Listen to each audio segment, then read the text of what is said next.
Ce film est plus qu'un film pour moi. Il est arrivé dans des conditions extrêmes. Il y a de ça plus de 6 ans, on va dire. J'étais en préparation d'un autre film avec un producteur qui a produit Almodovar, David Lynch. Et donc j'étais sur un film que je vais faire maintenant, qui s'appelle L'Arme Blanche. Et je venais de sortir d'une réunion de travail. Et j'ai pris la voiture, j'étais en covoiturage avec une amie, direction la Normandie. Et en fait, on a eu un terrible accident de voiture à 130 sur l'autoroute, un truc terrible, où j'ai failli mourir et où j'ai fait une rencontre très très particulière de l'autre côté. Donc, vous imaginez, de l'autre côté, le genre de rencontre qu'on peut faire. Voilà, 3 petits points.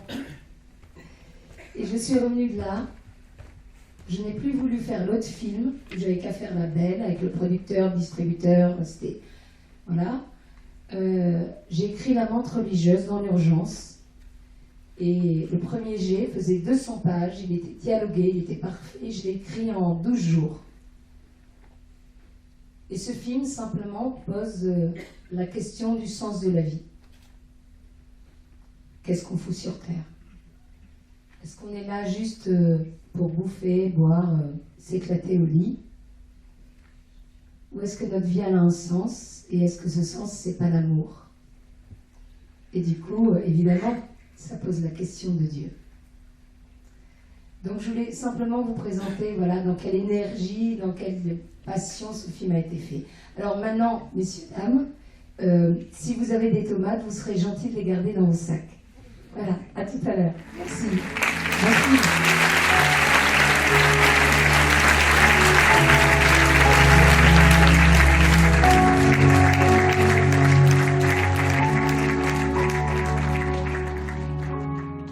Je le dis vraiment, je suis très très fière, et là, pour la première fois, je vais me la péter. Je suis très fière d'avoir, alors que c'est mon premier long, d'accord, un scénario original et tout, de m'être battue pour prendre de jeunes comédiens qui ne sont pas toujours les mêmes stars bankable qu'on voit à Tire-Larigot. Et là, vraiment, je suis fière de ce nouveau vivier du cinéma français, y compris Nicole Kidman. Et je dois dire, Nathalie, que, j'entends encore, il y a très longtemps que je n'ai pas ressenti un tel impact en allant dans une salle obscure. Alors c'est vrai qu'on est un peu assommé, bon, un peu chaos, mais on est sous le charme, sous le choc. Moi, je suis scotchée. Alors c'est vrai, je suis gâteau, hein, mais pas une grenouille de bénitier. Je vais à la messe de temps en temps, mais pas tout le temps. Quelquefois, je préfère mes chevaux, enfin bref. Mais là, je dois dire, eh bien, que le message qu'on a perçu, il est assez séduisant. Il est même proche de la magie, très franchement, je le dis en toute simplicité. Et alors, en ayant lu le synopsis, et avant de venir ici, je me suis dit, cette réalisatrice, ces jeunes comédiens, qui sont sûrement tous pétris de talent et en déborde, ont quand même 2 écueils à passer.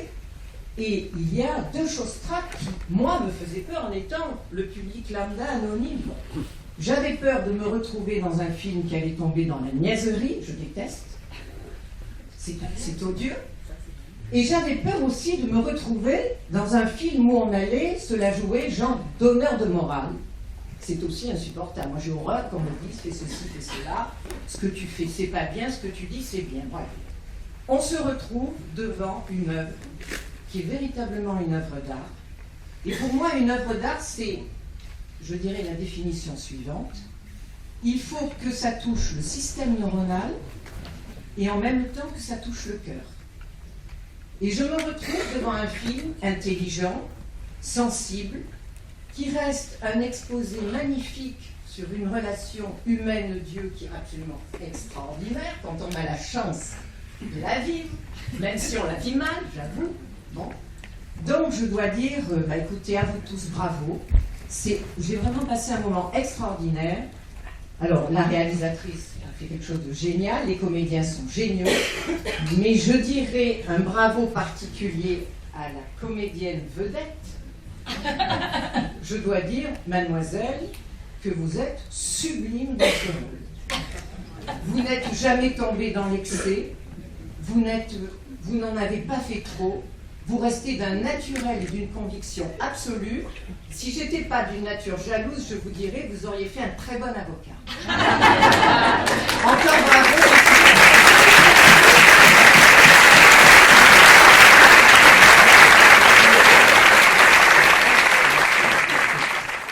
Alors moi je suis pas avocat au barreau. Alors j'ai été très très touché par ce film, j'ai même pleuré à la fin. Mais alors je pense que c'est pas un... Le message peut pas forcément... Enfin je pense que c'est un message qui peut choquer pas mal de personnes. Enfin moi ça m'a vraiment extrêmement touché. Enfin à la fin quand il y a le générique qui arrive, on a plus faim quoi. Enfin, on a plus faim, on est vraiment... on s'est pris une claque dans la figure et enfin moi aussi je suis catho et enfin ça fait vraiment réfléchir. Enfin c'est pas un film qu'on va voir juste pour se divertir, je pense que c'est vraiment un film où enfin moi ça m'a extrêmement touché et je pense que je vais le conseiller, je vais vraiment le conseiller autour de moi.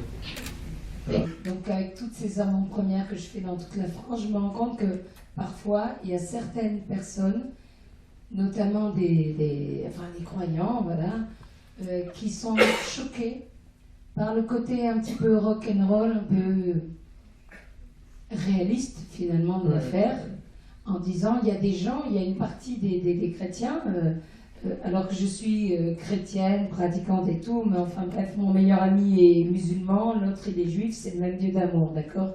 Dieu rassemble, c'est l'humain qui fout la pagaille comme d'habitude. Et il y a des retours comme quoi c'est un film pornographique, dans la complaisance des images. Et il faut savoir qu'on a eu 0 interdiction, même pas 12 ans, même pas un avertissement pour les moins de 10 ans. Et ce film, en fait, il est juste à l'image de ce qui se passe, de la sincérité, de la vérité de ce qui se passe aujourd'hui, avec finalement les blessures d'aujourd'hui, avec... c'est un film qui s'adresse surtout aux jeunes, et puis finalement à ceux qui n'ont pas la grâce de la foi, donc à tout le monde finalement. Nous, incarnés, humains comme nous sommes, ballottés entre le bien, le mal, le yin, le yang qui est en nous, et avec cette liberté qui est un cadeau, mais qui en même temps peut être terrible. C'est un film qui parle de l'humain, avec nos fragilités. Voilà. Quelque chose qui m'a touché dès le début, c'est quand il y a l'ami homosexuel qui vient et qui dit qu'il se fait larguer et qui dit mais tu sais rien, tu sais pas ce que c'est l'amour et enfin je suis tout à fait d'accord avec ça et voilà, encore bravo. Merci, c'est cool. Un grand merci du fond du cœur. Moi je trouve que ce film respire la vie en fait. Respire la vie. Merci Agathe au passage de m'avoir fait inviter ce soir. Et je découvre aussi la force de la fragilité, enfin comment Dieu se révèle dans la fragilité. Et c'est un beau message. Je pense que nos filles vont être heureuses et touchées par votre film. Donc on va vraiment les encourager à aller dans d'autres salles voir. J'espère que votre film passera dans beaucoup de salles. Merci du fond du cœur. Merci à vous, ça nous conforte, ça nous fait plaisir parce qu'on a fait ce film dans des conditions très très rock'n'roll, avec très peu de pognon, machin. On a fait en gros une moyenne de 3 prises par plan, ce qui est très très peu. Sachant que les réalisateurs ils font 10-15 prises par plan, on n'avait pas de pognon. J'ai eu dans mon délire l'envie de tourner en 35 mm en cinémascope et du coup on a tracé, mais on a bien bossé ensemble avec Mylène, on se connaissait déjà depuis un certain temps, vu que cette petite, j'ai toujours cru en elle et je voulais faire mon premier film L'Arme Blanche qu'on va faire après. Donc c'était le film que je devais faire juste quand j'ai eu l'accident de la route. Voilà. Et puis j'ai eu la chance de tomber sur Marc Rushman, qui est extraordinaire, Mathilde et tout le monde, Nicole Guéden, Olivier Galvon, tout le monde, quoi. Et c'est extraordinaire. Et c'est vraiment une histoire humaine, en fait, ce film. C'est pas qu'un film, c'est une histoire humaine. Et en ce qui concerne Mylène, en tant que réal, ouais, ça je suis trop contente. Mylène est une très belle femme, comme tout le monde peut le voir, même si maintenant elle est passée de l'état de menthe religieuse à maman religieuse et tout. Monte ton bidon là. Vas-y. Là c'est en vrai. Hein. C'est pas un ballon, c'est pas du cinéma. Ouais, c'est un petit garçon, ouais. Et Mylène, donc c'est une très belle femme, mais elle n'avait jamais craché ses tripes, d'accord, au cinéma. Et évidemment, il y a plein de gens dans le métier qui m'ont dit Nathalie et tout, ce premier long et machin, elle est belle, mais est-ce qu'elle aura les tripes pour balancer ton truc, pour porter ce rôle? Et là, je peux vous dire que envers et contre tout, d'accord, je me suis battue et je suis vraiment contente du travail qu'on a fait. Il faut savoir que dans le film, elle passe pas mal de temps à chialer, d'accord, et que le premier assistant, les assistants réels, m'a porté des litrons de fausses larmes en me disant elle va en avoir besoin là, c'est sûr et tout. Et le mec, je lui dis casse-toi quoi, je sais la comédienne que c'est, elle n'en aura pas besoin. Et donc elle a vraiment vécu son personnage, elle a vraiment vécu la souffrance, tout quoi, sincèrement quoi, de l'intérieur, elle ne s'est pas économisée. Et quand même, ça fait depuis un moment que je suis dans le cinéma, en l'occurrence réal, ça fait depuis 10 ans, donc ça fait depuis 10 ans que je suis fauchée, donc je suis réalisatrice. Et je peux vous dire qu'une gonzesse comme ça, qui va à fond, quoi, qui s'économise pas, la scène où elle dit pardon, où elle arrive, elle lui dit sauve-moi dans la rue, machin. On se l'est caillé, moi j'avais 3 doudounes, d'accord ? Elle est là et tout, elle y est allée, quoi. C'est un lutteur, comédien, Mylène, et surtout, ce que je voudrais dire, excuse-moi, je fais mon coming out avec toi. J'aime ma comédienne, non, ma comédienne. Et je veux dire que c'est une grande joie de tourner avec Mylène Jumpaneuil, voilà. Et je suis fière d'elle et merci de l'applaudir. Pour le père Marc Rushman. Voilà.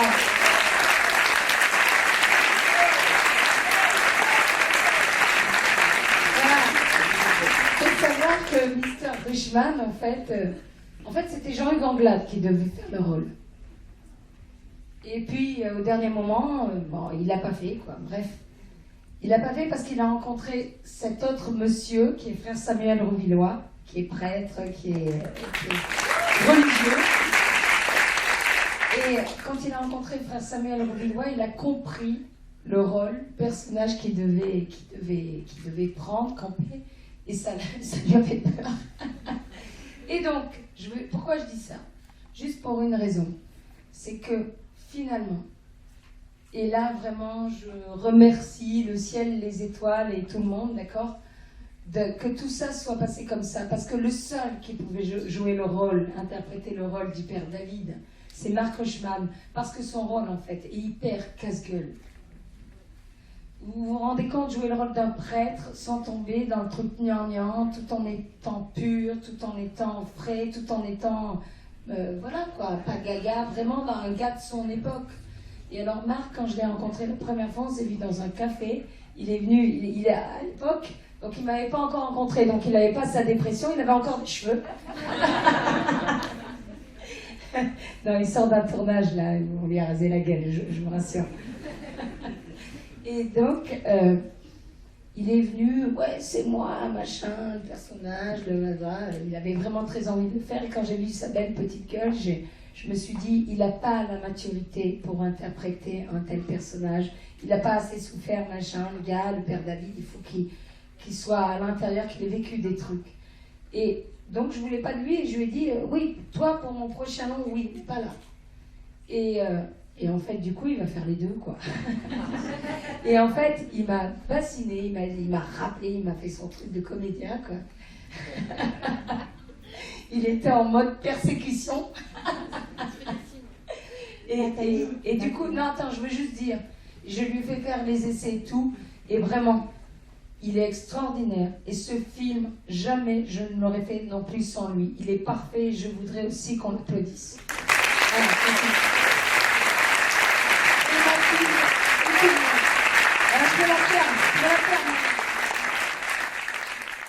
Voilà, moi, je voudrais dire vraiment t'envoyer plein d'amour parce que je t'ai vu avant le début du film, un bon moment avant, et tu avais déjà revêtu ton habit de jacotte.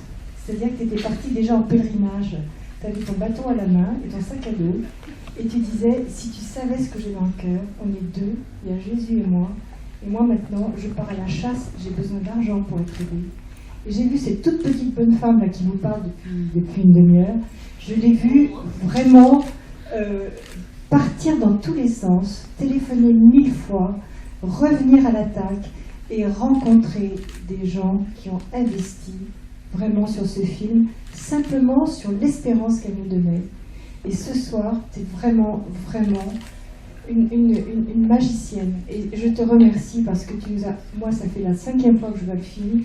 Et bien ce soir, j'ai pleuré comme si c'était ma première fois.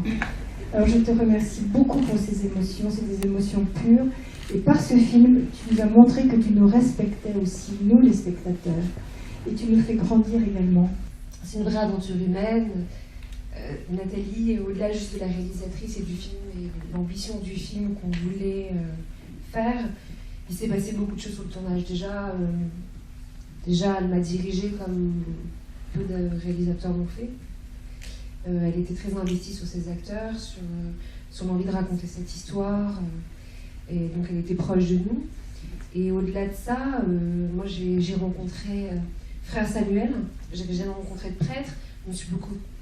Vous voulez qu'on parle de religion?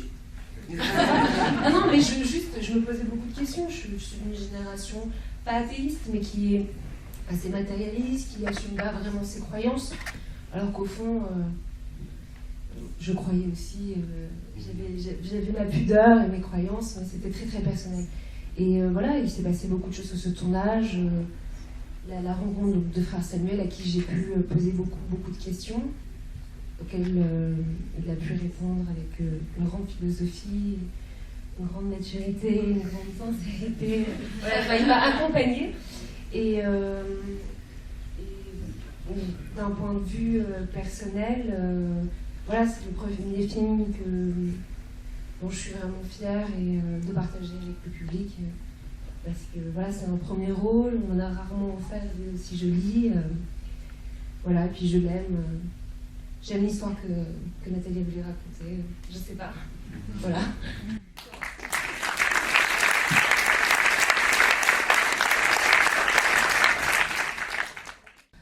Vous voyez, moi, 2 choses. J'ai la foi en Dieu, c'est une chose, d'accord? Et je suis metteur en scène de cinéma, auteur depuis des années. Et il s'avère que pour la première fois de ma vie, mes 2 passions, Dieu et le cinéma, se retrouvent. Je n'ai pas voulu du tout faire un truc autobiographique ou quoi, qu'est-ce? C'est une histoire. L'amante religieuse est un film qui ne se limite pas à la religion, qu'elle soit catholique ou autre. On est au-delà de tout ça. C'est un film à tiroir, d'ailleurs. Je le vois, là, comme je disais, je suis forte. Si on s'était rencontrés au début des avant-premières, je n'aurais pas su quoi répondre. Il s'avère que là, je me rends compte, c'est un public jeune, c'est un public qui n'a pas la foi au quoquès, qui est de plus en plus présent à toutes ces avant-premières. Et donc, finalement, ce film, c'est un film à tiroir qui parle de l'amour, de notre fragilité humaine. Il ne parle pas de ma petite expérience. Il ne parle pas de la religion catholique, ni des autres, ni des 3 religions monothéistes, d'accord?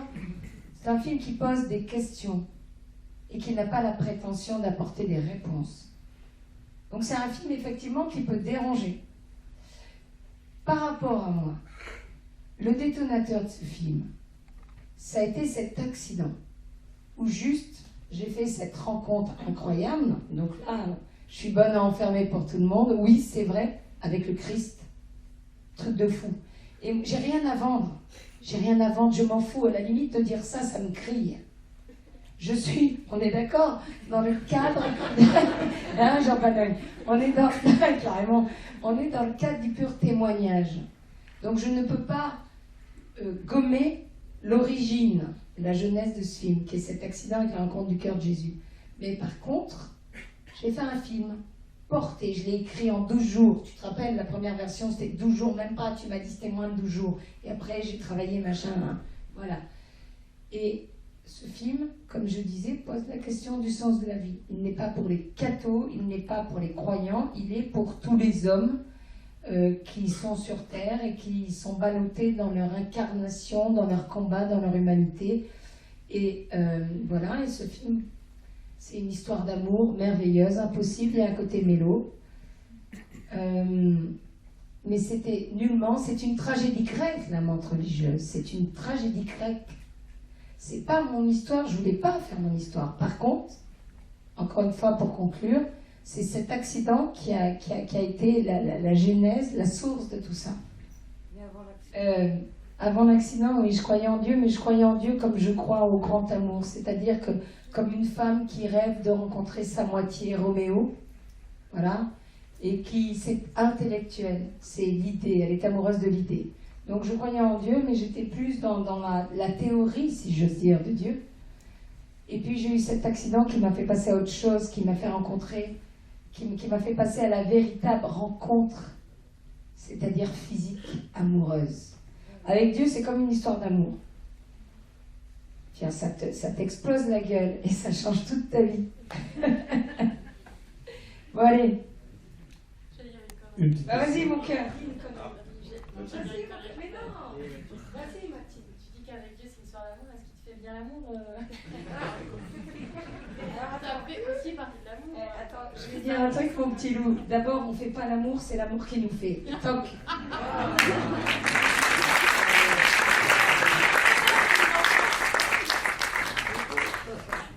Nathalie est venue chercher de l'argent. Elle a débarqué en disant, il paraît que vous connaissez des patrons chrétiens, c'est ce que l'évêque de Toulon m'a dit. Moi, je suis à Avignon. Et il m'a dit, est-ce que vous pourriez m'aider à trouver de l'argent? Voilà. Donc, j'avais aucune motivation spirituelle.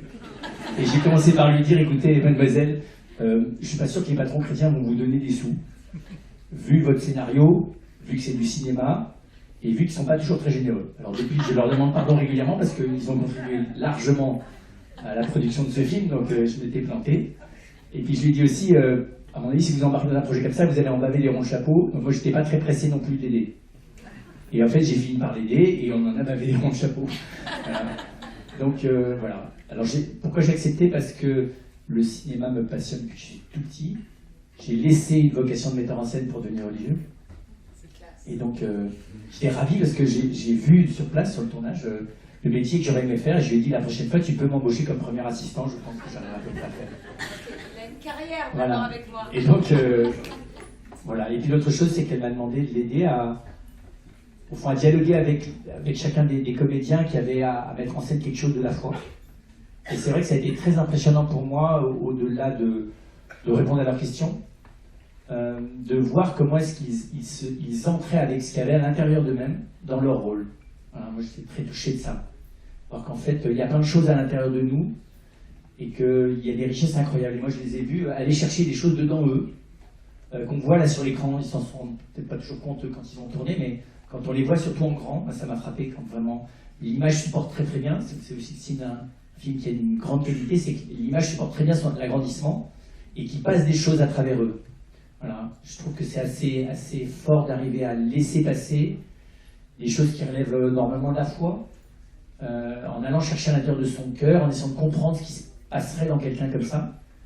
Et je trouve qu'ils sont vraiment crédibles. Et donc ça montre bien qu'il y a... Voilà. Pour moi, ça, c'était une expérience assez bouleversante. Parce que, globalement, j'étais assez critique avec tous les religieuses et tous les curés qui sont dans les films, moi, ont beaucoup de mal à me convaincre. Voilà. Globalement, même les Jésus, je les trouve pas très convaincants. Celui de Mel Gibson, mais celui de Zéphirelli, pas du tout. Voilà. Je suis assez dur avec les gens qui jouent le truc, quoi. Quand on est un peu du métier, on sent ça à 600 mètres. Et donc voilà, c'était une grande joie d'être là sur le plateau. Et puis de découvrir que c'est une vraie aventure humaine aussi. Un tournage de film, c'est un peu comme la vie en raccourci. C'est-à-dire qu'on ne sait pas très bien si on va y arriver, on sait quand est-ce qu'on commence, on ne sait pas comment ça va se passer. Et on a intérêt à avoir une capacité d'improvisation et de programmation simultanée énorme. Donc c'était passionnant. Voilà. Attends, je voudrais dire un truc qui me fait trop rigoler. Donc frère Sam, donc quand je suis allée le trouver et tout machin, après quand il a compris qu'il fallait absolument aider ce film, donc il est en connexion avec donc plein de patrons énormes machin. il m'a donné leur mail et après il m'a donné leur portable. Et on les a plus lâchés et voilà. Donc merci vraiment. Merci pour tout et pour ton... Au-delà du pognon, c'était vraiment le coach spirituel quoi, du film, pour moi, pour tout le monde. Marc, tu te rappelles et tout, c'était compliqué, vas-y raconte. Non, moi vous pouvez voir le côté rock'n'roll du Père David, hein, de vous épuiser, donc c'est le frère Samuel, effectivement, il a répondu à toutes mes questions, mes interrogations, parce que moi je suis pas croyant, je suis pas catholique non plus, même si j'ai de la famille catholique, et non, c'était super intéressant, j'ai découvert aussi plein de choses, et puis il m'a surtout relié avec sa propre spiritualité en fait, puisque je pense que chacun a sa façon spirituelle de voir les choses, que ce soit artistique, religieuse ou autre, et ça a été vachement bien de juste me simplifier la tâche, de pas essayer de me convaincre de quoi que ce soit, mais juste de me donner des accès, même pour comprendre le personnage, comment est-ce que jeune prêtre ne craque pas si facilement, pourquoi est-ce qu'il craque aussi, pourquoi est-ce que d'un coup il s'isole de ses frères. C'était des questions auxquelles je n'arrivais pas à répondre, je n'arrivais pas à comprendre en lisant le scénario. Je me disais mais c'est pas possible, c'est son frère, il peut pas s'en séparer comme ça juste parce qu'il y a une femme dans sa vie comme ça. Et donc toutes ces questions, il a su me répondre par les expériences d'autres frères, et tout ça autour d'un bon repas. C'était très sympa. Par la musique et le cinéma. Ce qui t'a surpris, c'est qu'il ne couchait pas. Il n'avait pas dit. Ce film parle de l'incarnation humaine, c'est-à-dire de notre fragilité, de notre humanité. Pour ceux qui croient en Dieu, d'accord, il est temps de clairement admettre que Dieu seul est saint et qu'on est tous quelque part des autistes de l'amour, donc entre guillemets pécheurs, et qu'on est là sur Terre pour construire notre humanité. On s'appelle soi-disant les êtres humains, on devrait davantage s'appeler les apprentis humains. Ce prêtre, c'est pas la mort ou ci ou ça. On est dans une figure, d'abord, pour ceux qui connaissent un peu la religion, très christique. Il est comme le Christ sur la croix, il abandonne sa vie pour qu'elle ait la vie, elle.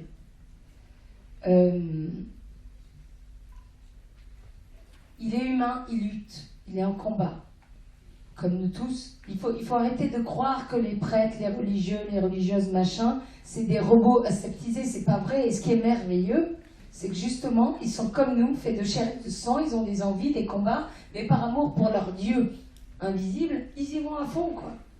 Et si on tombe, on se relève. C'est le principe de la vie. Qu'est-ce qu'on fout sur Terre, qu'on croit en Dieu ou pas? Pourquoi on est là? Clairement, pour grandir, pour aimer, pour communiquer les uns les autres. Tu vois, ça fait peut-être très con ce que je dis, mais c'est ça le truc. Et finalement, ce qui nous rend heureux, c'est pas de s'éclater, d'utiliser l'autre pour le plaisir ou pour la teuf et tout. C'est quand on voit qu'on apporte quelque chose à l'autre et que l'autre nous apporte quelque chose. Et le prêtre, là maintenant je te refile le bébé, frère Sam.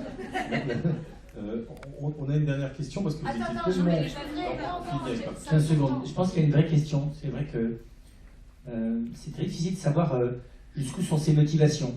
Et moi, c'est ce que j'aime. On ne sait pas bien, est-ce qu'il veut préserver son célibat? Est-ce que tout d'un coup, il est centré sur lui et sur sa fidélité, et au fond, il l'oublie elle, il la méprise?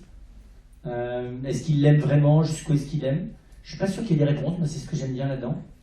Par contre, ce qui est clair, c'est qu'il y a le niveau où les choses se passent humainement, et qui va savoir exactement d'ailleurs ce qui se passe dans les choses humaines? Moi, je ne vois pas de leçon là-dessus, sur le fait qu'il y aurait des causes à effet, il donne sa vie, il donne pas sa vie. Je ne suis pas sûr qu'il donne sa vie, il a un accident, il est dans la sérénité au moment où il l'a, ça c'est clair, c'est pas un suicide larvé. Est-ce que c'était ça le prix qu'il fallait payer pour qu'elle soit sauvée? Je ne suis pas sûr non plus. Voilà. Par contre, ce que j'aime bien, c'est qu'il se passe des choses peut-être à un autre plan que le plan où se jouent les choses humaines. Et sur ce plan-là, je ne pense pas qu'il y ait de perdants dans l'ensemble de... Dans ce film, il n'y a que des gagnants à la fin.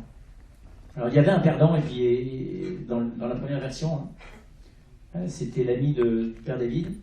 C'était vraiment un perdant, lui, il finissait vraiment grave, quoi. Et puis là, Nathalie, voilà, il n'y a plus de perdant. Et je trouve ça assez beau. Toutes les vies sont ouvertes à la fin, y compris la sienne au père David. Voilà, est-ce que c'était une apothéose, un achèvement, une interruption brusque, une erreur, enfin voilà, qu'est-ce qui se passe là vraiment? Moi je suis content que là-dessus il n'y ait pas de conclusion toute faite.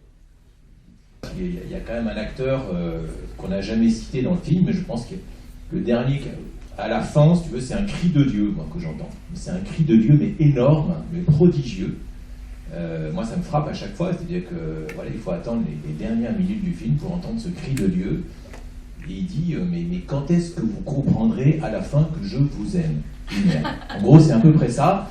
Donc, c'est un cri énorme. Et effectivement, il n'y a pas de... Le père David, il vit sa vie, il a vécu sa vie, et voilà, il n'y a pas de suicide larvé ni rien, on ne voit rien du tout comme ça. Mais il revendique la liberté de pouvoir aimer jusque là où l'a emmené Dieu lui-même. Il dit non, moi ma joie c'est d'être fidèle à cet amour absolu que je veux, et c'est la joie de tout le monde. Non, voilà, la question elle reste posée. C'est cool. Je pense que votre film il s'impose de lui-même, tellement je l'ai aimé, quoi. C'est très très beau, et je trouve que dans chaque plan, il y a une humanité terrible. Enfin, qui vous prend dès le début jusqu'à la fin. Ça va crescendo, et je trouve tous les acteurs magnifiques. Et vraiment, je ne sais pas ce qui s'est passé là-haut pour vous, mais en tout cas, vous m'avez fait une œuvre d'art. Bravo. C'est un buisson qui est... Et là, cette scène, elle représente en fait quelqu'un qui se rend compte, qui est malheureux, en fait à ce moment-là, en gros, elle se dégoûte, elle se vomit. La scène avant, elle crache sur son tableau, elle veut casser son tableau, elle veut tuer son tableau, elle veut se tuer, elle se dégoûte pour la première fois de sa vie. Cette nana, c'est un petit peu comme dans le portrait de Dorian Gray d'Oscar Wilde. Elle veut tuer son image. Pour la première fois, clairement, elle se dégoûte. Et du coup, là on est dans une symbolique. Et frère Samuel Rouvillois, qui est prêtre et tout ça, je vais lui passer le micro. On est dans une symbolique de mea culpa. On est dans un code, voilà. Elle a fait quelque chose qui est pas bon. Elle subit cette espèce d'électrochoc de cet homme. Au début qu'elle draguait, c'était un pari débile avec Erika. C'était de la fierté, c'était n'importe quoi. Je me suis fait tout le monde, la terre entière, sauf un curé. Donc du coup, je te parie que je vais le mettre dans mon lit. Et puis petit à petit, ce prêtre est sans doute le seul homme qui la regarde comme une vraie personne, pas comme une chose à consommer. Elle est habituée à consommer Jézabel et à se faire consommer. C'est aussi typiquement une fille d'aujourd'hui, c'est-à-dire qu'elle s'est bricolé plein de trucs dans sa tête, elle se fait son petit rituel, quoi. Elle a des racines vaguement chrétiennes, elle est complètement à l'ouest. Elle est blessée au dernier degré dans sa personne, elle est artiste, donc elle se fabrique sa ritualité, qui est une ritualité un peu régressive. Moi, ce que je trouve assez beau, c'est qu'il y a un endroit où au début on est un peu effrayé, puis ça finit par cette posture de l'enfant qui va naître, quoi. Hein, donc je pense que c'est aussi normal quand on est, enfin, je sais pas, mais quand on connaît des chocs énormes, les traumas font qu'on est aussi dans des phases de régression, voilà, on passe par là. D'ailleurs, dans la symbolique du baptême originellement, c'est ce qui se passait. Hein. Les gens, on les plongeait vraiment nus ils descendaient dans une piscine comme un baptistère et ils remontaient de l'autre côté. Donc la symbolique de la régression au stade de l'enfant et de la renaissance, c'est des choses qui sont dans toutes les traditions religieuses, dans l'inconscient collectif. Et je pense qu'elle fabrique ça, elle se fabrique cette espèce de ritualité. Voilà, donc il n'y a pas de... Je pense pas qu'il y a un message, si ce n'est que sa douleur, le mélange entre sa douleur et son amour, continue à la mûrir de l'intérieur. Moi, c'est ça que je trouve. C'est qu'elle est... Il n'y a pas que la destruction, il y a aussi l'amour, il y a une espèce de... C'est ce mélange entre, voilà, encore un peu du noir à l'intérieur d'elle-même, de la violence contre elle-même, mais en même temps une espèce d'amour qui est en train de prendre, voilà, donc elle est comme dans un sein maternel, en train d'être entre la tentation de se suicider et puis le désir de vivre. Moi, je pense qu'il faut le prendre comme ça, c'est pas... Moi, je pensais que parfois on a envie d'atteindre l'âme, on ne peut pas l'atteindre parce qu'on a mal à l'âme. Et en fait, on a beau se frapper l'enveloppe, le corps, non, on a beau aller jusqu'au bout, en fait, c'est au-dedans et on ne pourra pas l'atteindre. Donc j'ai l'impression que Jezabel, elle essaye de se faire mal. Elle a tellement mal qu'elle je ne sais pas comment exprimer, mais et quand elle a beau tout faire, c'est un mal vu dedans. Et c'est très beau parce que quand elle arrive au couvent, moi je trouve qu'elle est très belle d'une autre manière. Elle est plus belle d'abord plastiquement, il y a une espèce de lumière intérieure qui l'habite, et on voit bien qu'elle a franchi un seuil. Le rapport entre l'âme et le corps s'est inversé, quoi, en gros. Il y a quelque chose qui rayonne, elle a quelque chose de simple qu'on n'a pas vu tout le reste du film, quoi. Moi, je suis intéressée de savoir ce que la petite Mylène, comment elle a vécu ça. Oui, non, mais elle n'est pas à poil, elle est nue, elle est vulnérable. Viens ici. Le frère.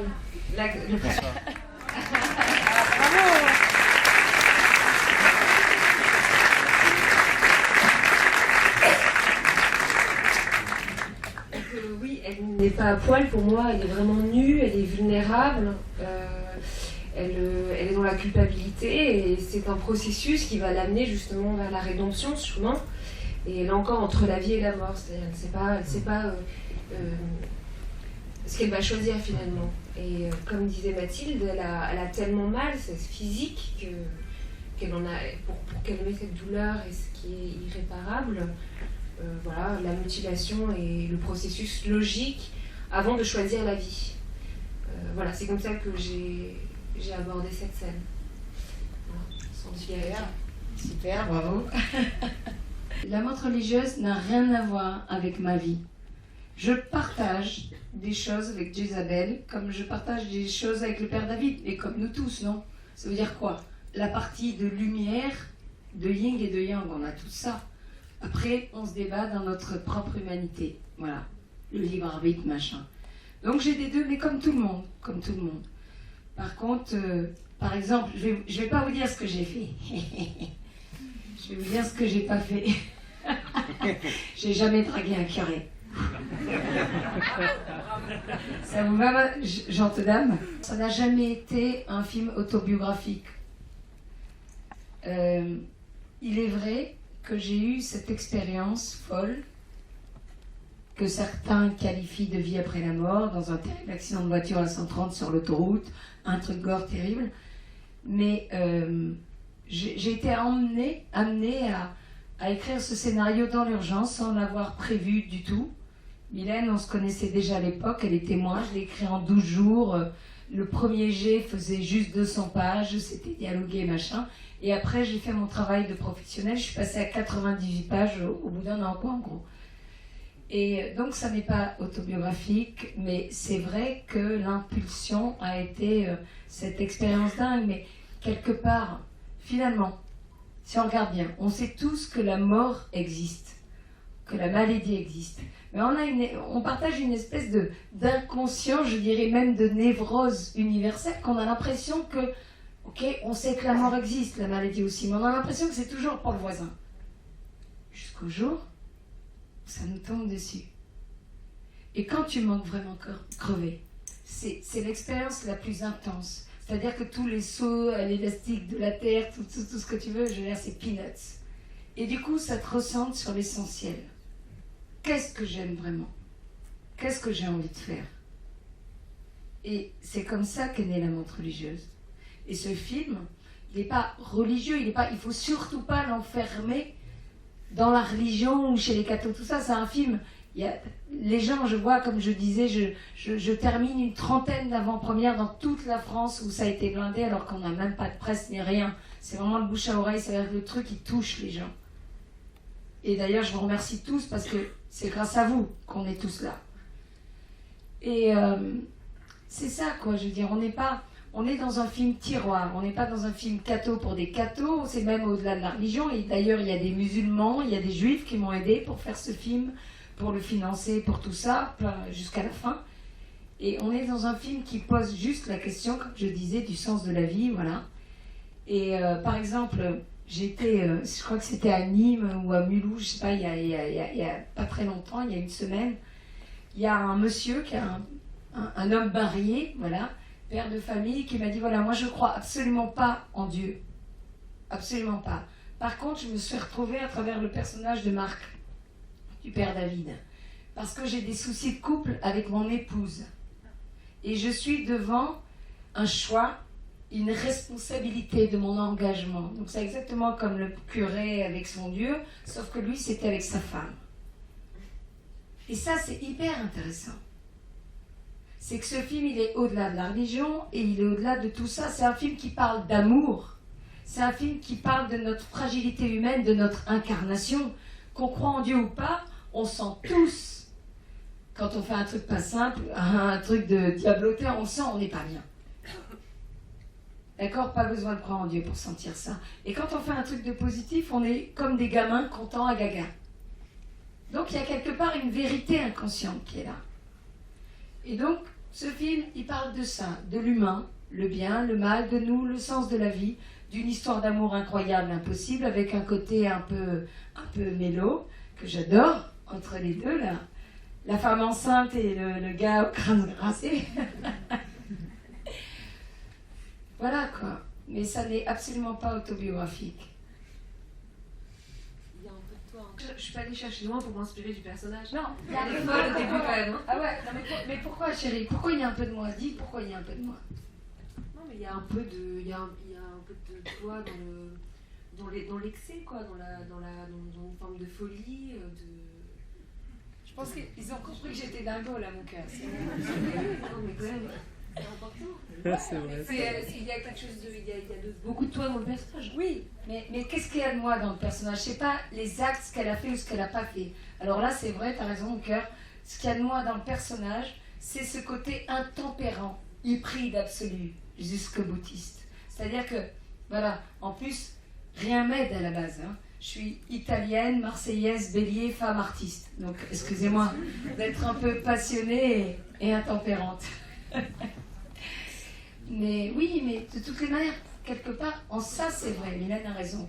Mais je n'ai pas fait telle ou telle chose, on s'en fout. Par contre, tous les personnages me correspondent. De toutes les manières, en tant que metteur en scène, c'est même pas metteur en scène, en tant que scénariste, en tant qu'auteur, même si on fait un roman, tout ça, ton encre, c'est pas le clavier débile de ton ordinateur, ton encre, c'est ton ADN.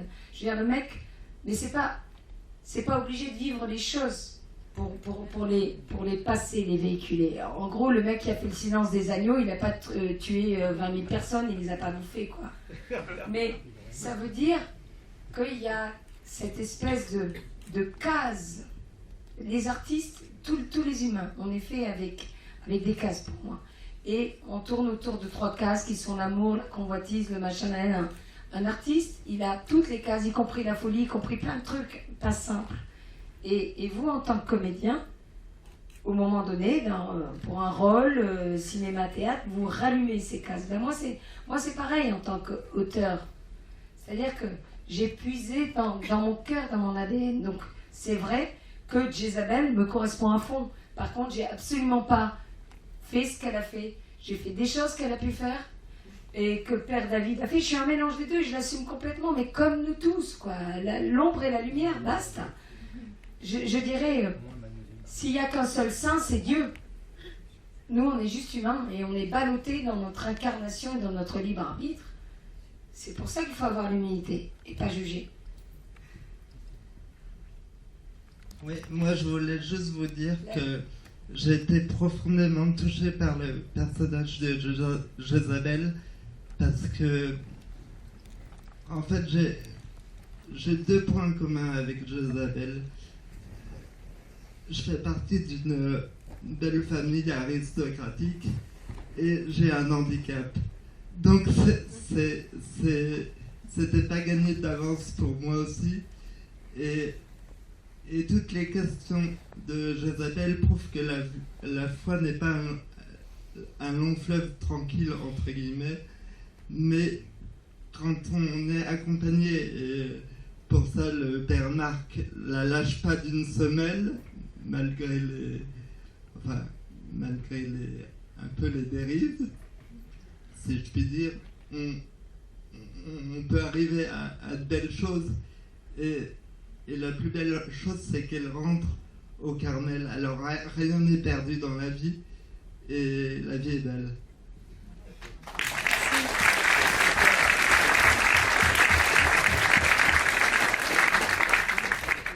On a tous cheminé, je crois, je dis pas des conneries à travers ce film. Il nous a tous fait beaucoup grandir, y compris les techniciens.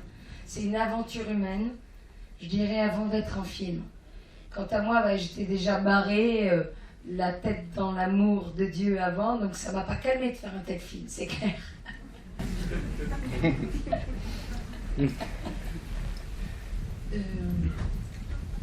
On n'est pas forcément le personnage à chaque film. On n'est pas habité forcément par tous les personnages. Mais c'est vrai que ma relation avec la réalisatrice, que je connais déjà, que je connaissais avant le film, et son tempérament, m'a accompagnée vers une idée que je n'assumais pas, qui était la foi. Je n'étais pas très en accord avec. Je n'avais pas de réponse. Et c'est vrai que le film m'a accompagnée. Je me fais baptiser au mois d'août, là.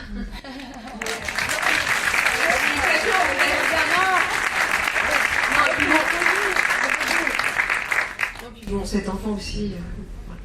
Mais il n'y a que des catholiques comme ça.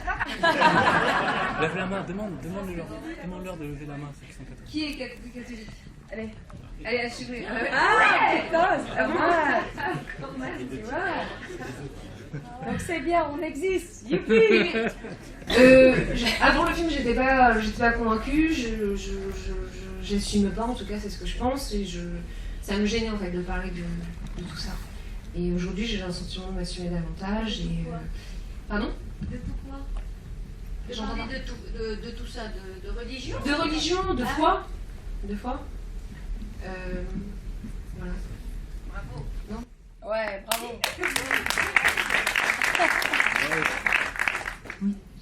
Qu'est-ce qui vous a choqué comme scène? C'est important, laissez parler votre cœur. Mais en fait, mes idées préconçues, mes préjugés. Mais les scènes. Les scènes effectivement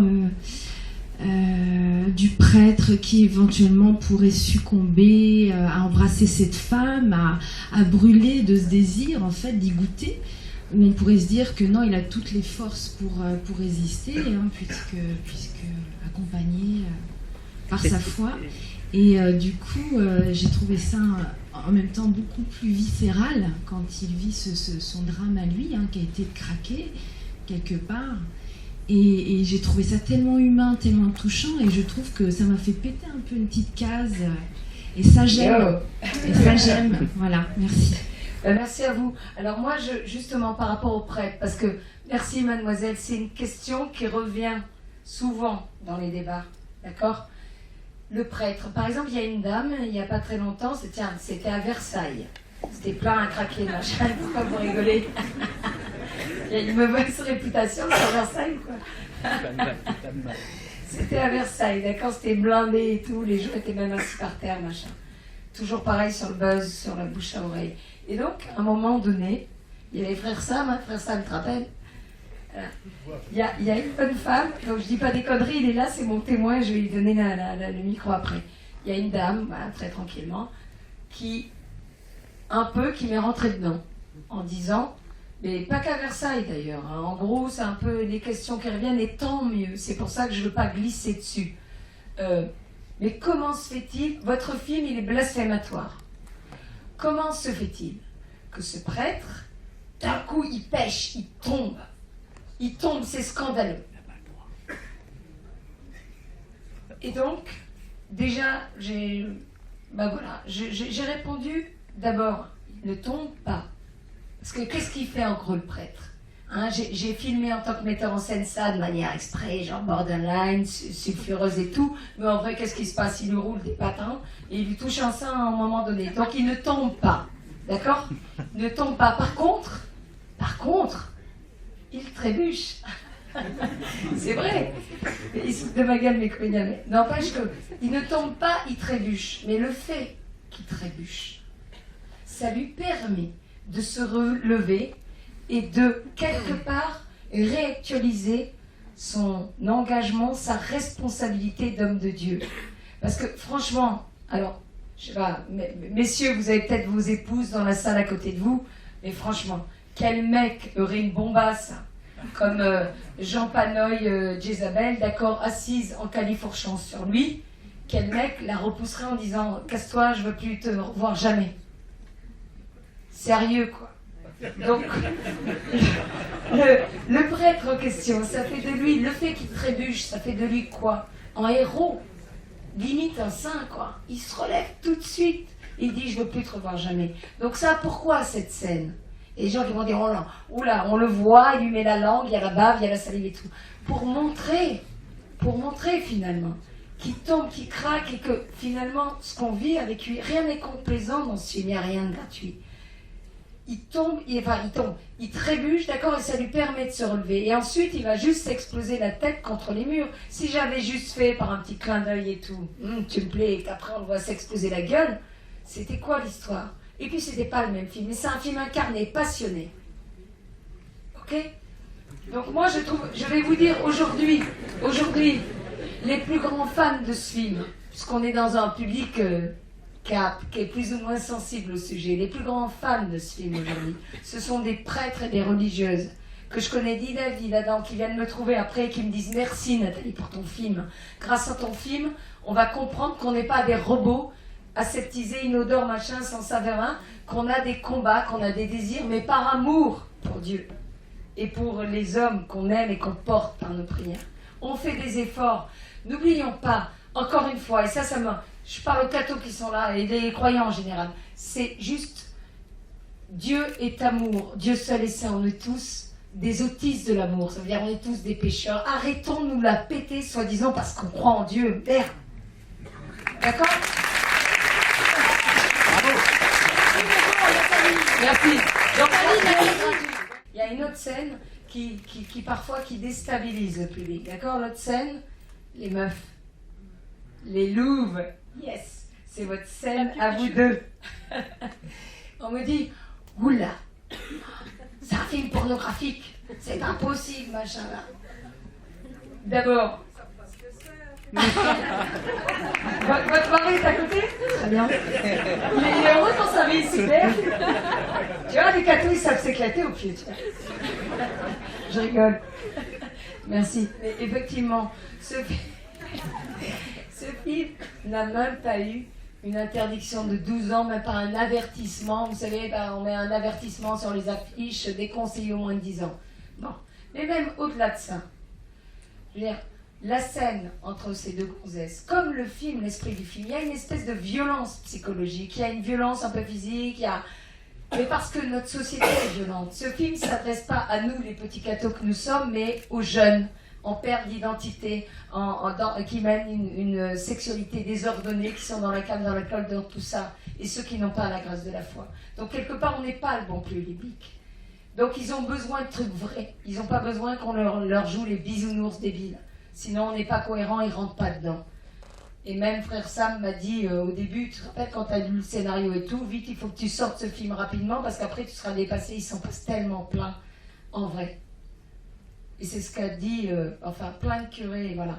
Et je voulais dire juste par rapport à la scène de ces femmes, c'est une scène en fait qui n'est pas gratuite. D'abord, on ne voit pas grand-chose, on voit presque la pub pour ton beau soutif rouge, quoi.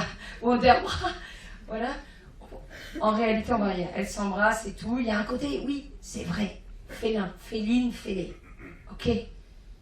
Qui correspond au truc. Et Jezabel, en fait, pourquoi j'ai tourné cette scène? Et encore, je les ai emmerdées toutes les deux, parce qu'elles m'ont fait leur prude et tout. Je voulais encore plus et tout, machin. Et. Allez, vas-y, mets la bave, allez, vas-y, là, c'est Mais pourquoi? Parce que je voulais juste montrer, et c'est tout, et après je me tais, ok, si c'est possible. Je voulais juste montrer qu'en fait cette scène, elle est hautement psychologique. C'est-à-dire que Jezabel, ça montre le rapport qu'elle a avec le sexe, qu'elle a avec dans une espèce de destruction. En gros, elle se fait lourder par le père David, elle arrive, elle retrouve sa copine. C'est en même temps, c'est des amis, elles ont un passé, elles auraient pu grandir la maternelle ensemble. Il y a un truc de mignon en même temps qui les lie et tout, et désordonné, comme je dis, dans une époque en manque de repères et tout ça. Et donc elle arrive vénère. Paf, elle se plante et elle lui dit, elle lui balance son ordi, son machin, elle lui dit, baise-moi. C'est dur. Baise-moi, machin. Et elle dit quoi? Fais-moi mal. Mais qu'est-ce qu'on voit en fait dans la scène? Que Jézabel très vite, elle est ailleurs et qu'elle a les larmes aux yeux. Et cette scène, elle est tout sauf gratuite. Parce qu'il y a toujours deux scènes que certaines personnes, je comprends tout à fait, peuvent qualifier de too much. Donc la scène, le baiser avec le curé, le baiser avec les femmes, d'accord? Mais elles sont fondamentales parce qu'on rentre dans la psychologie intellectuelle, dans le prisme du personnage. Et ça monte. Cette scène, elle est tout sauf sexuelle ou je sais pas quoi, pornographique. On montre que Jézabel, elle associe le sexe avec la destruction. C'est un élément fondamental pour comprendre son personnage. C'est-à-dire que si elle s'était pas retrouvée avec Erika, elle aurait très bien pu se jeter sous le métro et crever. C'est une espèce de punition. Et ce film, il n'est pas là pour faire le prosélytisme, entre guillemets, du mal, d'accord? Il est là pour le dénoncer, pour montrer que c'est pas tout ça qui conduit au bonheur. Ce qui conduit au bonheur, c'est l'amour. Qu'on soit croyant ou pas, on s'en bat. Voilà. C'est tout. Et comme la scène avec l'homme marié dans les toilettes, elle est horrible. Pour moi, c'est la pire des scènes. On ne voit rien, mais elle est horrible psychologiquement. Et ça montre dans quel ghetto de sa blessure humaine elle se trouve, Jézabel. Elle se déteste. Plus elle se déteste, plus elle se trouve mina, plus elle va chercher à détruire l'autre. Mais ça, malheureusement, c'est un truc de notre époque, quoi. Que j'ai pas dit des conneries? Mais non. Oh, si, mais on a l'habitude. Nathalie, c'est toi qui as fait ce film, c'est toi qui le portes. Je pense que moi j'ai rien à dire du tout. Je pense que les choses sont cohérentes. Moi, ce que je trouve, c'est que même ce prêtre, moi c'est ce que j'ai aimé dans le travail avec Marc, il n'est pas enfermé dans une caricature, il n'est pas ceci ou cela, il porte des choses multiples en lui, il essaie de mettre de la cohérence dans tout ce qu'il vit. Il est face à quelqu'un qui est complètement éclaté, qui est dans l'autre sens, quoi. Elle est en 1000 morceaux. Et son effort, c'est d'essayer de savoir ce qu'il va réussir à rassembler les morceaux de cette fille. Le problème, c'est qu'il n'a pas prévu que la déflagration, c'est qu'il allait aussi se trouver, lui, un peu éclaté d'intérieur. Voilà. Je trouve que c'est ça qui est intéressant dans cette... Moi, je peux juste dire, je disais à Marc tout à l'heure que j'ai un de mes frères qui m'a dit, mais il n'est pas crédible, ce jeune prêtre, là, il est trop naïf et tout ça, il est gentil comme tout et tout. Et j'ai dit, mais... T'en as pas vu déjà comme ça? Déjà, il me dit, bah si, j'en vois beaucoup trop. Je dis, bah alors, donc c'est parfaitement crédible. Pour moi, il n'y a absolument pas de suicide. Pour moi, c'est l'histoire, encore une fois, d'un être incarné. Moi, je fais de la moto. Plein de fois, j'en avais par-dessus la tête de la vie. J'ai conduit à tombeau ouvert, mais j'ai un sacré ange gardien. C'est notre incarnation, notre fragilité, notre humanité. D'accord? Il est là, il est dans la souffrance. Il dit pas, j'ai jamais voulu me suicider, d'accord? Mais parfois, tu es dans un truc et tout, tu te laisses déborder, quoi, par ta souffrance et il peut tout arriver. Tout. Et donc, il est là, il conduit, il fait n'importe quoi et tout, parce qu'il souffre, il crie, son cœur crie sa souffrance et il souffre parce que justement, il ne veut pas sombrer dans le mal, il ne veut pas sombrer dans la facilité. Et puis d'un coup, il y a cette petite fille qui arrive.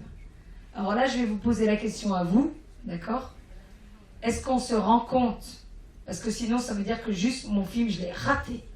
Est-ce qu'on se rend compte que cette petite fille avec son regard le remet en paix? Waouh! Ok, donc c'est ça le truc.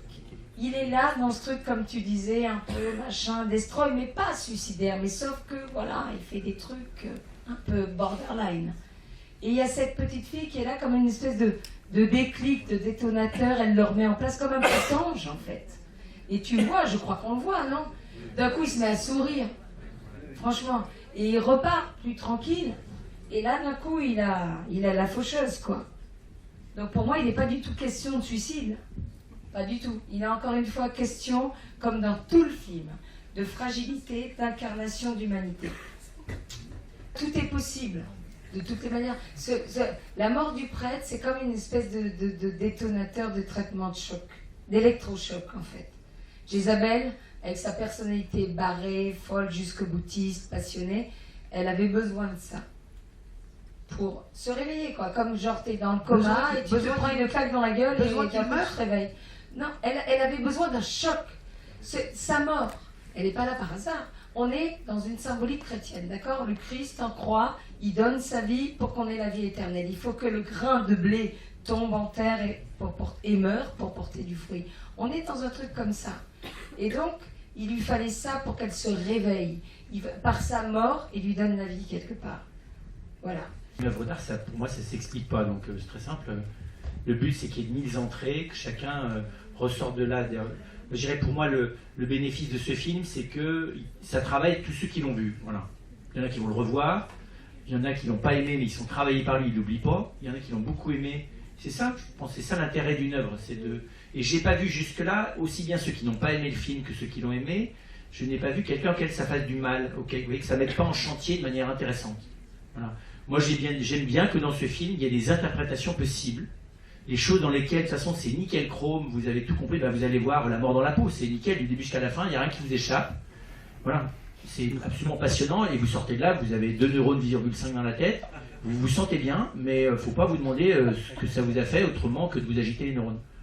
Voilà, c'est de l'adrénaline, c'est un coup d'adrénaline. Là, c'est l'inverse, quand on sort de là, on a des questions, on a des conflits d'interprétation, mais laissons-les.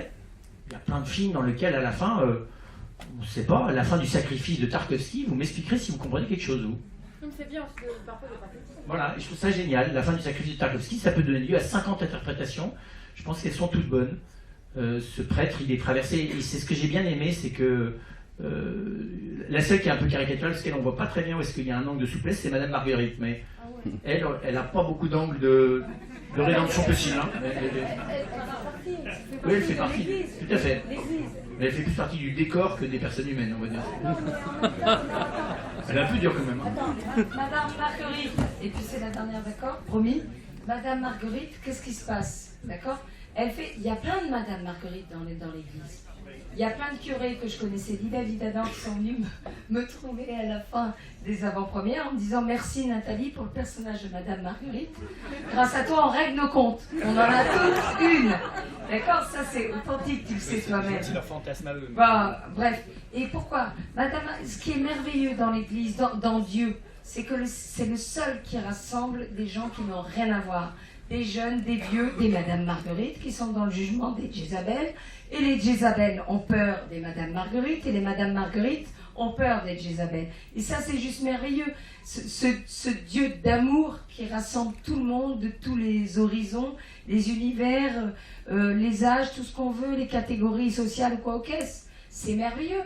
Et l'Église, je suis désolée, il y a de tout. C'est ça qui fait la grandeur de l'Église. Il ne faut pas le gommer, merde. Tu as raison, il y a Hannibal Lester et Manheur. Je vais te poser la question, qu'est-ce que tu penses de ça? Madame Marguerite, elle dit, il n'est pas pardonné, il a demandé un prêtre pour se confesser, et c'était trop tard. Qu'est-ce que tu penses de ça dans ton cœur? C'est toi qui vas me donner la réponse.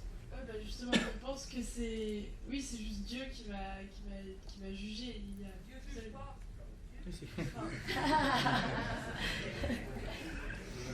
Ben, tu vois, moi, quand je reviens sur mon accident de voiture 3 secondes, quand j'ai failli crever, le premier truc, quand je me suis je crachais le sang, j'étais incarcérée dans la tôle et tout, en train de crever vraiment. J'ai senti la vie me quitter et tout. Le premier truc que je me suis dit en tant que bonne petite catho, je me suis dit, la vache, je suis pas confessée. Comme lui. D'accord? Et le premier truc du tac au tac que le Seigneur m'a dit, il m'a dit, ma fille, je sais ce que tu as dans le cœur. Je connais les intentions de ton cœur. Et je t'aime. Ok?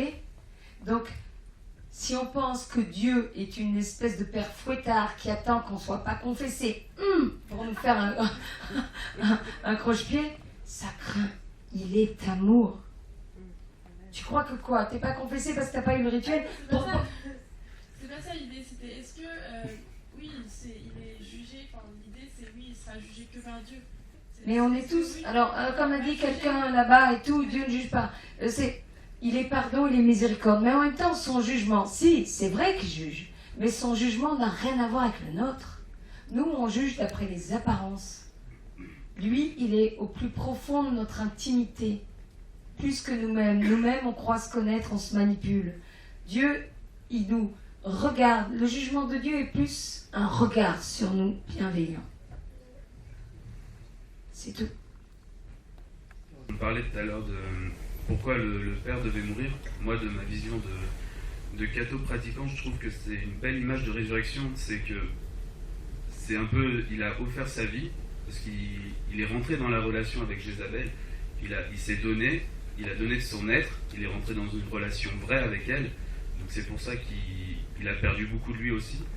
Mais c'est de par sa mort, un peu par la mort du Christ, qu'il a donné la vie, redonné la vie à Jézabel. C'était le coup de choc qu'elle avait besoin pour se rendre compte. Il n'y avait que la mort qui pouvait lui rendre compte que voilà quoi.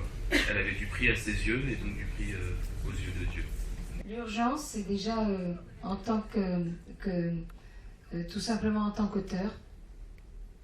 En tout cas moi, dans ma nature qui est la mienne, très passionnée, voilà, il faut que les choses, c'est comme genre, je sais pas moi, on sort en discothèque, on picole trop et puis d'un coup, paf, faut que ça sorte, faut qu'on se libère de tout ça, faut qu'on gère. Ben, c'est comme ça que j'ai fait La Menthe religieuse. Dans cette urgence-là, j'ai plus voulu faire l'autre film, j'ai voulu faire La Menthe religieuse, avec rien, juste avec la foi qui déplace les montagnes. Là, j'ai fait un acte de foi, ça c'est clair, j'avais rien. Et l'urgence, parce que voilà, c'est un film fort, c'est un film essentiel, et puis encore une fois, voilà, c'est venu comme ça, comme une espèce d'impro, comme une espèce d'évidence. J'avais pas le choix, c'était presque physique.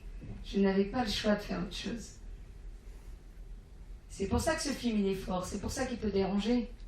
On n'est pas obligé de l'aimer. De toute façon, en général, soit les gens accrochent à fond, soit ils détestent. Mais tant mieux. Tant mieux, ça veut dire qu'ils ne laissent pas indifférent. Et que, quoi qu'il en soit, même ceux qui détestent me disent tous, on te remercie d'avoir été sincère dans ce film. J'ai pas voulu plaire ni aux cathos, ni aux non-cathos. J'ai voulu être sincère. Voilà. Et ce film, quoi qu'il en soit, même si, je sais pas, il sera critiqué ou n'importe quoi, je l'assume parce que c'est le film que je voulais faire. Alors il aurait pu être mieux si j'avais eu plus de pognon, plus de temps. Mais quoi qu'il en soit, moi en tant que metteur en scène et en tant que scénariste, c'est le film. Je retrouve mon truc. Et c'est pour ça que j'ai pas voulu passer par un financement traditionnel. Parce que je me suis retrouvée productrice du film, coproductrice par la force des choses. J'ai pas voulu monter le film comme tous les réals, avec des chaînes de télé, des distributeurs, tout ça. Parce que pourquoi ? Parce qu'en France, soi-disant, on a l'artiste a le final cut. Mais c'est des grosses conneries. Celui qui décide en dernier, c'est celui qui a la thune. Si tu as la chaîne de télé ou tout ce que tu veux qui te dit « Ah, tu chantes pas la fin, il couche pas avec elle, il se barre pas, je te donne pas le pognon. » Mais qu'est-ce que tu veux faire ? Peanuts. Donc, quelque part, en trouvant ce financement privé, j'ai acheté ma liberté. Donc, en pleine crise économique mondiale, d'accord, j'ai quand même trouvé la bagatelle d'1 900 000 €. J'ai acheté ma liberté. C'est pour ça que je dis j'assume. C'est un bon truc quand même. Ah oui, bien oui. C'était en fait pour dire que moi, ce que j'ai vraiment apprécié dans le film, c'est que les personnages sont toujours complètement lucides par rapport à leur propre mode de vie, et ça fait que finalement, c'est jamais une critique d'un mode de vie de débauché, comme c'est jamais une critique d'un prêtre catholique et qui... Oui, voilà. C'est purement humain, et je trouve que c'est pour ça aussi que je trouve que les scènes qui ont été dites choquantes ne le sont pas. C'est qu'il y a toujours ce fond de... On sait qu'il y a marqué pétasse sur notre front, mais on s'illusionne pas là-dessus, mais on a besoin de ça. Enfin, c'est comme ça qu'on s'alimente et que ça marche. Ouais. Et j'ai trouvé ça super, très prenant humainement. Écoute, merci. C'est le mot de la fin. Bravo pour cette demoiselle. Merci à vous. Et donc, deuxième à fond. Ce film, comme j'ai dit, on n'a pas de presse ni rien, il dépend de nous. D'accord? Donc il faut aller sur Allociné, faire balancer vos critiques sur j'aimelamante.com, dire je like et tout, et surtout communiquer. Il sort le 4 juin. Et un film aujourd'hui, s'il ne marche pas dès la première semaine, ça veut dire c'est poubelle. Donc c'est notre film à nous tous, d'accord? Allez, merci, ciao.